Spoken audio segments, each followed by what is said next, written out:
Welcome to Pi and Proton. स्वागत है आपका हमारे चैनल पे लर्न अंडरस्टैंड एंड एक्सेल। तो आज हम लोग एक्सरसाइज 3.5 क्वेश्चन नंबर 1 सॉल्व करेंगे। आगे आने वाले सेक्शंस में हम लोग क्वेश्चन नंबर 2 और ऐसे लेकर हम लोग क्वेश्चन नंबर 5 तक सॉल्व करेंगे। सबसे पहले हम लोग नंबर 1 की बात करते हैं, ठीक है। तो यहाँ पर ये क्वेश्चन हमसे क्या कह रहा है, इसको हम पहले पढ़ेंगे अच्छे से, तब इसका सॉल्यूशन निकालेंगे। Without performing long divisions determine which of the following rational number will have terminating decimal and which will be repeating। कौन सा टर्मिनेटिंग है, कौन सा रिपीटिंग है, ये मैंने आपको पिछले लेक्चर में अच्छे से समझाया था कि 3 प्रकार के होते हैं। टर्मिनेटिंग होता है, एक नॉन टर्मिनेटिंग होता है, और नॉन टर्मिनेटिंग में भी 2 प्रकार बढ़ जाते हैं, नॉन टर्मिनेटिंग रिपीटिंग और नॉन टर्मिनेटिंग नॉट रिपीटिंग। ठीक है, इस प्रकार से हमारे ये एक टर्मिनेटिंग और एक नॉन टर्मिनेटिंग रिपीटिंग और एक नॉन टर्मिनेटिंग नॉन रिपीटिंग ये बन जाते हैं। ये क्या बोल रहा हूं मैं, ये आपको भी समझा दूंगा, ठीक है। ये पिछली वीडियो में मैंने अच्छे से समझाया था। तो अभी आप देखिए क्या होते हैं। तो हमें ये बताने हैं कि बिना डिवाइड किए अच्छे जो लॉन्ग मेथड डिवीजन का, वो तो आपको पता ही हो कैसे डिवाइड करते, डेसिमल लगा के बढ़ाते जाते हैं, वो नहीं करना हमें। बिना उसके बताना है कि ये टर्मिनेटिंग होंगे, नॉन टर्मिनेटिंग होंगी, नॉन टर्मिनेटिंग रिपीटिंग, ये कैसे करेंगे, ठीक है। फिर बाद में आपको ये परफॉर्म भी करना है डिवीजन और चेक करना है कि आपने सही निकाला है कि नहीं। डेसिमल एक्सप्रेशंस भी निकालनी है इसमें, ठीक है। तो आपको बता दूं कि रूल क्या है बिना लॉन्ग डिवीजन के निकालने का। Rational number P upon Q in lowest terms, lowest terms माने ऊपर नीचे काट छांट के रेशियो ले आओ उसका जितना ला सकते हो, ठीक है। उसके बाद क्या करना है, hash terminating decimal expansion if denominator q, अगर जो उसके q डिनोमिनेटर है उसको 2 की पावर m और 5 की पावर n। अब यहाँ पर m और n क्या है, m और n क्या है, कुछ नहीं है। m और n बोल नंबर है जिसमें 0 से लेके इनफाइनाइट पॉजिटिव वैल्यूज होनी चाहिए, ठीक है। 0 1 2 3 4 ये सब ले सकते हैं। m n क्या है, यहाँ पर बोल नंबर है, ठीक है। तो अगर q यानी डिनोमिनेटर किसी भी फ्रैक्शन का हमारा 2 और 5 के मल्टीपल में लिख सकते हैं तो वो टर्मिनेटिंग होगा। इट हैज टर्मिनेटिंग डेसिमल, ये इसकी फिक्स बात हो गई। टर्मिनेटिंग माने डेसिमल के बाद इतनी डेसिमल यहाँ तक आए कि यहाँ तक हम गिन सके, इनफाइनाइट ना आए, ठीक है। ये टर्मिनेटिंग होता है, ठीक है। जैसे कि 3.245, तो यहाँ पर 245 डेसिमल के बाद आया तो इसको हम गिन सकते हैं, इसका मतलब ये टर्मिनेटिंग है। और ये कैसे हमें पता चलेगा कि जिसका कोई सी का डिनोमिनेटर उसका अगर मल्टीपल 2 और 5 में आता है, उसकी पावर को हम कुछ भी ले सकते हैं 0 से लेके इनफाइनाइट तक, ठीक है। तो 2 की पावर m कुछ भी हो सकता, मतलब m कुछ भी हो सकता है, और 5 की पावर n कुछ भी हो सकता है 0 से लेके इनफाइनाइट तक, ओके। इसमें कोई कंफ्यूजन वाली बात नहीं आनी चाहिए। 2 और 5 का मल्टीपल होना चाहिए, 2 भी हो और 5 भी हो सिंगल, वो भी चलेगा। पर अगर 2 और 5 की जगह अगर दोनों ही नहीं है और कोई एक साथ में है तो वो रिपीटिंग डेसिमल में चेंज हो जाएगा, ठीक है। जैसे हम एग्जांपल एक एक देखते हैं उसके बाद आगे बढ़ाते हैं। जैसे सबसे पहला एग्जांपल ही देखते हैं, उसमें 7/2 7/20 पे बात हुई है। 7/20 में जब हम 20 का डिनोमिनेटर का देखेंगे तो 20 को हम लिख सकते हैं 4 इंटू 5, यही तो लिखेंगे, 5 4 जा 20। अब इसमें 4 को हम लिख सकते हैं 2 की पावर 2 और 5, यहाँ पर 5 की पावर 1 है। जो मैंने आपको बोला था कि 2 की पावर m और 5 की पावर n, तो m यहाँ पर 2 है और n यहाँ पर 1 है। आप जरा देखेंगे ये दोनों बोल नंबर है, कौन, 2 और 1, जहाँ पे m और n की बात हुई थी। तो इसका मतलब हमारा फॉर्मूला यहाँ पे बिल्कुल फिट हो रहा है और ये जो डिनोमिनेटर है वो 2 और 5 के मल्टीपल में आ चुका है। तो जैसा कि हमने बात की थी, अगर 2 और 5 के मल्टीपल में आता है तो ये टर्मिनेटिंग होगा, पूरा कंप्लीट जब इसको डिवाइड करेंगे टर्मिनेटिंग होगा, तो टर्मिनेटिंग है, ठीक है। अब तो ये टर्मिनेटिंग डेसिमल है। अब यहाँ पर इसको हम लॉन्ग फॉर्म मेथड डिवीजन से इसका जब डिवाइड लगाएंगे, जैसे आपका आता होगा ये सब करना, तो इसका जब डिवीजन करेंगे तो आंसर आएगा 0.35, ओके। यानी टर्मिनेटिंग डेसिमल आ गया हमारे पास, ठीक है।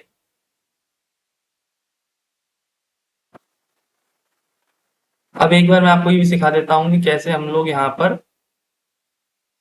बिना डिवाइड किए, ये लॉन्ग फॉर्म मेथड डिवाइड किए, कैसे हम लोग इसी मेथड से जो डिनोमिनेटर में 2 और 5 आते हैं मल्टीपल में, उसी मेथड से हम लोग कैसे डेसिमल एक्सप्रेशन निकाल सकते हैं। जैसे कि हमें यहाँ पर भी 7/20 दिया गया है, ठीक है। इसको यहाँ पे गौर कीजिएगा, जिसको हम लोग लिख सकते हैं, क्या लिखा हमने, 7/2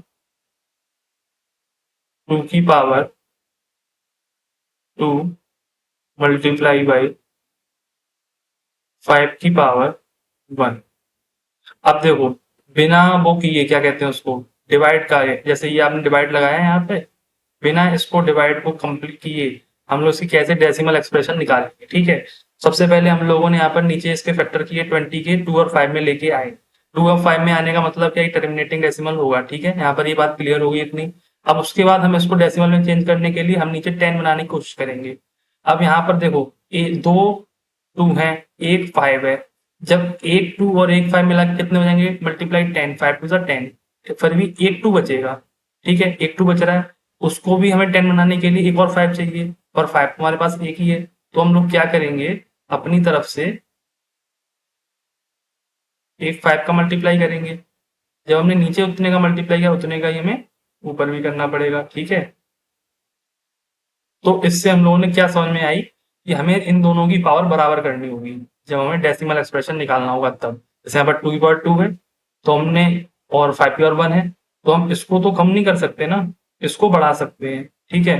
तो हम इसमें बढ़ाने के लिए 5 की पावर 1 का और मल्टीप्लाई करा देंगे, तो ए फिर सेम पावर ऐड हो जाएगी, तो ये 5 की पावर 2 हो जाएगी, और ऊपर भी 5 का मल्टीप्लाई कराना पड़ेगा इक्वल करने के लिए, ऊपर नीचे बराबर करने के लिए। तो ऊपर तो 5 से बन जा 35 हो जाएगा, और नीचे ये 2 की पावर 2 और 5 की पावर 2 हो जाएगा।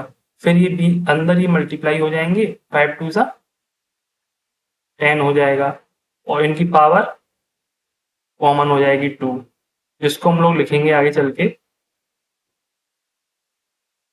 35/100, ठीक है। ये 100 हो जाएगी, पावर में जितनी पावर उतने जीरो लगाती है। अब हमेशा डेसिमल यहाँ पे होता है, और नीचे जितने जीरो होंगे उतना ही डेसिमल आगे पुश होगा।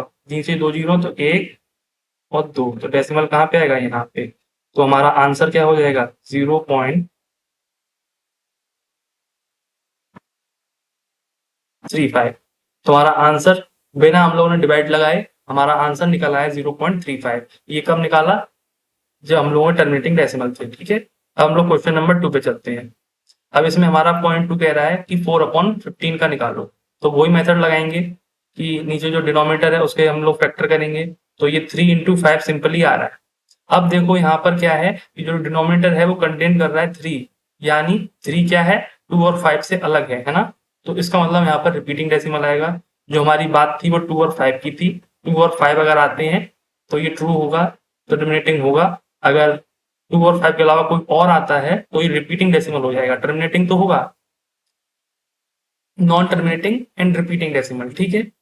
तो जैसे कि हम लोगों ने इसका किया यहाँ पर, तो यहाँ पर हमारे सामने 4/15 जब हम लोग डिवाइड करेंगे तो ये सामने आएगा कि जो 6 है वो आगे बढ़ता जाएगा और वो रुकने का नाम नहीं लेगा। तो इसलिए हम लोग क्या करेंगे, यहाँ पर बार मेथड का यूज करेंगे। किसी रिपीटिंग चीज को लिखने के लिए हम लोग बार लगाते हैं, ठीक है। जैसे यहाँ पर आप खुद देखिए कि 0.2666 चल रहा है, इसमें ये 6 बार बार रिपीट हो रहा है, तो जो रिपीट होता है उस पर हम ऐसे करके एक बार लगा देते हैं। इसका मतलब क्या है, ये 0.2 और 6 बार बार रिपीट हो रहा है, इसका मतलब ये है सिंपली बार का मतलब। ओके, यहाँ पर आपको ही क्लियर हो गई होगी बात। नंबर 3 पे चलते हैं।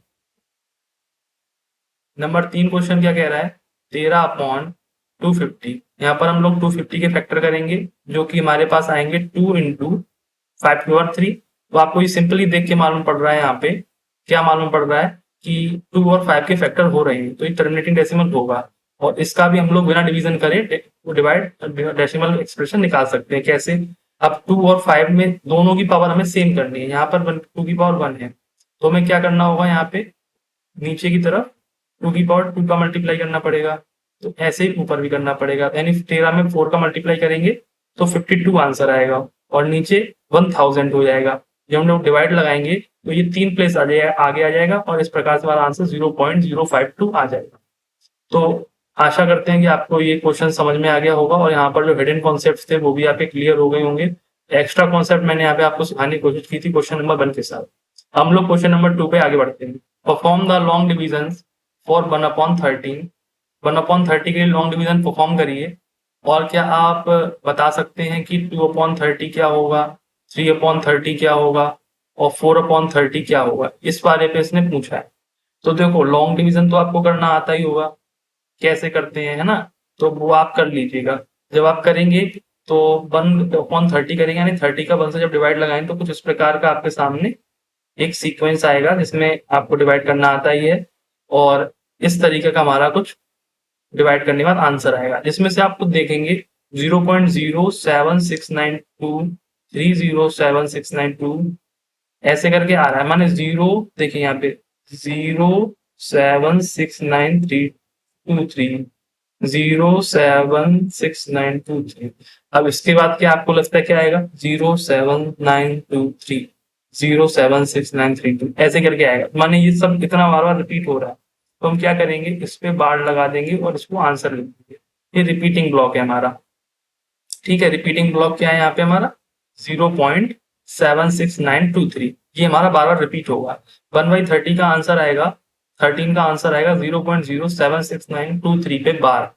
इस बार के लिए हम लोग इसको रिपीट करें, ठीक है। अब उसने बोला है कि हम लोगों को 2/13 में निकालना है, तो 2/13 निकालने के लिए सिंपली 2/13 होता क्या है?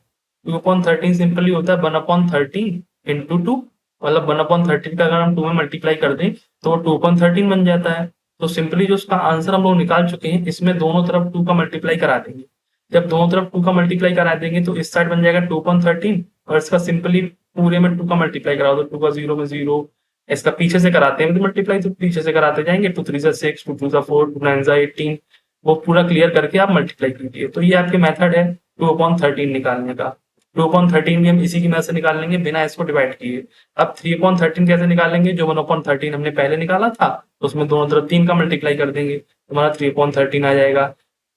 ऐसे ही हम लोग 4/30 भी कैलकुलेट कर लेंगे, जैसे आप देख सकते हैं हमने यहाँ पे किया, और इसी प्रकार से हमारा ये क्वेश्चन कंप्लीट हो जाता है।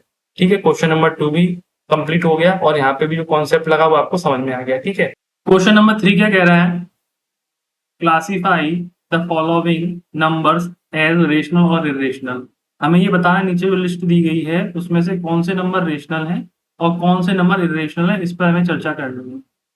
ठीक है, तो सबसे पहले हम इसमें देखते हैं कि रेशनल कौन सा है, इरेशनल कौन सा है। तो अगर मैं आपको सिंपली बता दूं, कोई चीज अगर रूट के अंदर है और वो रूट से बाहर नहीं निकल पा रही है, रूट के अंदर कुछ ना कुछ बचा है, √3, √2 या √5 ऐसे करके कुछ बच रहा है और उससे अगर कुछ मल्टीप्लाई भी हो रहा है तो इरेशनल ही होता है। जैसे यहाँ पर मैं बात करूँ √81 की, आप कहेंगे ये रूट में है तो ये इरेशनल होना चाहिए, ये रूट में नहीं है। 81 को हम लोग लिख सकते हैं 9 × 9 और उसमें से एक 9 बाहर आ जाएगा और रूट खत्म हो जाएगा। तो 9 एक अपने आप में रेशनल नंबर है, इसको हम 1/p/q की फॉर्म में लिख सकते हैं। रेशनल नंबर की डेफिनेशन तो आपको पता ही होगी, ऐसे नंबर जिनको हम p/q की फॉर्म में लिख सकें वो क्या होते हैं? रेशनल नंबर होते हैं। तो 9 को हम 9/1 लिख सकते हैं, तो ये रेशनल नंबर होगा। ठीक है, तो ये रेशनल नंबर है, इट इज रेशनल। और क्यों रेशनल है उसका क्लैरिफिकेशन आपको यहाँ पर आगे दिख जाएगा। तो ये रेशनल है। अगला है क्वेश्चन रूट के अंदर 12। अब रूट के अंदर 12 की जब हम लोग बात करते हैं तो रूट के अंदर 12 को हम जब देखेंगे तो वो रूट के अंदर इसके फैक्टर होंगे 3 × 4, इस तरह से होंगे। इसमें से 4 बाहर आ जाएगा 2 के तौर पर, 2 × 2 4 हो जाएगा, वो बाहर आ जाएगा और रूट के अंदर 3 तब भी बच जाएगा। तो √3 बच रहा है, इस वजह से यह इरेशनल है। Since 12 is not perfect square, ये परफेक्ट स्क्वायर नहीं है, मतलब कि इसके अंदर से टोटल बाहर नहीं आएगा, अंदर √3 बच जाएगा। तो इस वजह से हम इसको p/q की फॉर्म में भी रिप्रेजेंट नहीं कर सकते हैं। तो ये रेशनल नंबर की कैटेगरी को फुलफिल नहीं कर रहा है, इस वजह से ये इरेशनल नंबर है। तो √12 एक इरेशनल नंबर है। जब हम लोग बात करें 0.33333 की, तो इसमें मैंने जैसा कि आपको पहले बताया था, जहां से रिपीट होना शुरू होता है वहां पर हम बार लगा देते हैं। जैसे कि 333 रिपीट हो रहा है बार बार, तो यहाँ पर हमने एक बार लगा दिया। इसका मतलब क्या है, ये 333 बार बार रिपीट हो रहा है। ऐसी जो संख्याएं होती हैं इनको हम पी अपॉन क्यू की फॉर्म में लिख सकते हैं, और ये टर्मिनेटिंग होती हैं, नॉन टर्मिनेटिंग बट रिपीटिंग होती हैं, इस वजह से ये रेशनल होते हैं। ओके, तो इसको हम पी अपॉन क्यू की फॉर्म में कैसे लिखते हैं ये अगले क्वेश्चन में आपको पता चलेगा, पर यहाँ पर आप समझ लीजिए कि इसको 1/3 लिख सकते हैं। अभी इसको कैसे चेंज करते हैं वो हम अगले क्वेश्चन में सीखेंगे। तो इस प्रकार से हम ये कह सकते हैं कि 0.3333 ये भी एक रेशनल नंबर है, it is a rational number. अगले क्वेश्चन में, अगले पॉइंट में देखते हैं क्या है। 0.12345 12345 12345, यहाँ पर 12345 12345 12345 लिखा हुआ है। इसमें हम जब ध्यान से देखेंगे तो ये क्या बन जाएगा, ये बन जाएगा 0.12345। देखो 12345 यहाँ तक देखा, उसके बाद देखो 12345, फिर 12345, ये 3 बार यहाँ पर रिपीट हो चुका है, माने 12345 पर क्या है, बार। तो इस वजह से ये रिपीटिंग भी है पर टर्मिनेटिंग नहीं है, इसीलिए ये रेशनल नंबर होगा। यहाँ पर थोड़ा सा मिस्टेक लिख लिया गया है, रेशनल इरेशनल, इसको हम रेशनल कर लेंगे, ठीक है। ये रेशनल नंबर है और ये नॉन टर्मिनेटिंग है और रिपीटिंग है, रिपीट हो रहा है। यहाँ पर आप ध्यान से जब देखेंगे तो ये 12345 यानी 0.12345 का वार है, इस वजह से ये रेशनल होगा, इरेशनल नहीं हुआ, यहाँ पर गलत टाइप हो गया है, ठीक है। तो ये रेशनल नंबर होगा, और क्यों होगा, क्योंकि नॉन टर्मिनेटिंग रिपीटिंग नंबर है, इस वजह से ये रेशनल नंबर होगा। तो it is a rational number. अगले क्वेश्चन की बात करते हैं। इसमें देखिए 1.01, फिर 001, फिर 0001, फिर 401। तो यहाँ पर आप देख सकते हैं कोई पैटर्न नहीं बन रहा है। अगर 010101 होता तो 01 में बार लगा देते, यहाँ पर ऐसा कुछ नहीं हो रहा है, इस वजह से हम लोग कह सकते हैं एक तो पहली बार ये टर्मिनेटिंग नहीं है, नॉन टर्मिनेटिंग है, नॉन टर्मिनेटिंग है। बट अगर रिपीटिंग होता तो रेशनल हो जाता, पर ये रिपीट भी नहीं कर पा रहा है, 01 001 0001, इस वजह से नॉन रिपीटिंग है। और non repeating non terminating is directly equal to irrational number, तो ये एक इरेशनल नंबर हो जाएगा हमारा। नेक्स्ट की बात करते हैं, नेक्स्ट क्या है। नेक्स्ट देखो हमारा यहाँ पे एक बहुत बड़ी वैल्यू लिखी है, बट यहाँ पर आप ये गौर करेंगे कि डॉट डॉट नहीं है, इसका मतलब ये नंबर गिना जा सकता है। तो इसमें हम ये चेक ही नहीं करेंगे रिपीटिंग है कि non repeating. If it is terminating decimal then it is 100% rational number. Okay, it is rational number, ये करेक्ट हो गया, ठीक है। क्यों है ये, क्योंकि टर्मिनेटिंग है। तो आपको समझ में आ गई कौन रेशनल नंबर होते हैं कौन नहीं होते हैं। अब हम लोग अगले क्वेश्चन पे चलते हैं, क्वेश्चन नंबर 4 पे डिस्कस करते हैं। क्वेश्चन नंबर 4 क्या कह रहा है, the number 0.9 per bar, which means 0.999 is a rational number. Using algebra, let x equal to, यहाँ पर एक हिंट दी गई है हम लोगों को कि हिंट में क्या करना है, कैसे करना है, और ये हमें बताना है एग्जैक्टली इक्वल टू 1 होगा कैसे। इसको पहले सॉल्व करते हैं। अब आपको ये बताएंगे, जैसे हमने अभी आपको यहाँ पे बताया था कि किसी भी नंबर पे अगर बार लगा है तो उसको हम कैसे उसके पी अपॉन क्यू की फॉर्म में चेंज करते हैं। तो वही आपको दिखाते हैं कैसे चेंज करते हैं। देखो सिंपल है, सबसे पहले हम लोग जो दिया गया है उसको x के बराबर लेट करेंगे x इक्वल टू 0.9 बार। 9 बार का मतलब क्या था, 99999। ओके, यहाँ पर क्लियर। इसको हम लोग फर्स्ट इक्वेशन दे देंगे।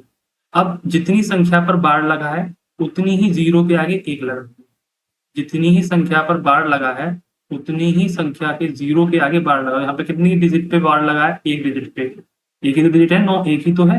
अब यहाँ पे एक और डिजिट लगी तो इसको बार होता तो 2 डिजिट हो जाती, तो 2 जीरो लगाते।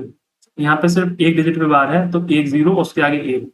इसका मतलब मल्टीप्लाई कितने का करना है, 10 का। जब दोनों तरफ 10 का मल्टीप्लाई करेंगे इस इक्वेशन में तो यहाँ पर 10x हो जाएगा, और जब यहाँ पर करेंगे तो ये डेसिमल एक पीछे चला जाएगा, तो 9.999 हो जाएगा।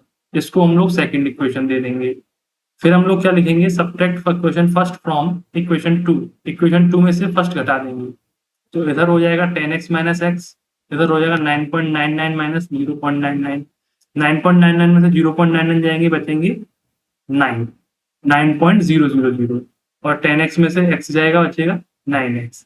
और जब हम लोग यहाँ से x की वैल्यू निकालेंगे तो वो आएगी 1, और x क्या हमने लेट किया था 0.9 पे बार, इसका मतलब 0.9 पे बार इक्वल टू, इसका मतलब क्या हुआ कि 0.9999 इज एग्जैक्टली इक्वल टू 1। इसका मतलब 0.99 जितनी बार लिखो उसमें और एक में कोई अंतर नहीं है, ठीक है, इसका मतलब ये है सिंपली, ठीक है। ये आपको थोड़ा सा अचंभित भी लग रहा कर रहा होगा, जैसे 0.99 कैसे बन के इक्वल हो सकता है, पर ये एग्जैक्टली इक्वल होते हैं, इसमें कोई दो राय की बात नहीं है, ठीक है। हम लोग अपने question number 5 last question exercise पे चल रहे हैं। क्वेश्चन नंबर 5 क्या कह रहा है, we have seen that the repeating block of 1/7। ये इस एनसीईआरटी के एग्जांपल में इसका थोड़ा सा सॉल्यूशन दिया गया था कि 1/7 एक रिपीटिंग ब्लॉक है। तो रिपीटिंग ब्लॉक का क्या मतलब होता है, जैसे कि आपने यहाँ पे देखा होगा पिछले क्वेश्चंस में, इस क्वेश्चन में रिपीटिंग ब्लॉक था कि 1/13 का जब हम लोगों ने डिवाइड लगाया था तो ये एक रिपीटिंग ब्लॉक आया था कि ये बार बार रिपीट हो रहा था। इसी को रिपीटिंग ब्लॉक कहते हैं, जो रिपीट होता रहता है बार बार। और फिर हमने इसमें मल्टीप्लाई करते गए 2 का, जिससे 2/13 मिल जाए।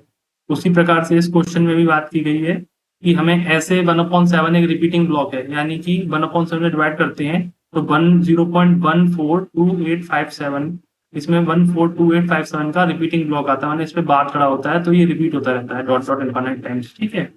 तो ऐसे ही एन बताओ, ऐसे ही और नंबर्स बताओ जिनके रेसिप्रोकल्स ऐसे ही रिपीटिंग या साइक्लिक रिपीटिंग ब्लॉक से साइक्लिक होते हैं, जनरेट करते हैं। तो सिंपल है, हम लोग क्या कर रहे हैं, अगर ये 1/7 रिपीटिंग ब्लॉक जनरेट कर रहा है तो नीचे 7 में 2 का मल्टीप्लाई कर, 7 में 2 का मल्टीप्लाई कर दो, 1/14 हो जाएगा। ये भी रिपीटिंग ब्लॉक जनरेट करेगा, जिसका रिपीटिंग ब्लॉक कुछ इस प्रकार होगा।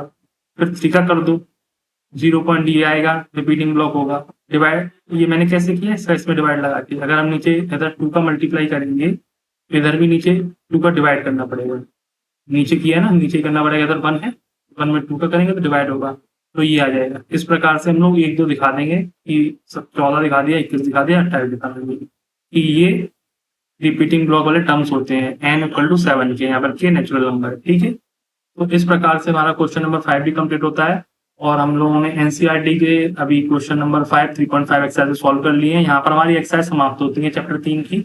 अगली वीडियोस में आपको end of the chapter exercise मिलेगा, जिसमें बहुत ही अच्छे अच्छे क्वेश्चंस मिलेंगे। तो बने रहिए चैनल पे उस वीडियो को लेने के लिए, ठीक है। Thank you.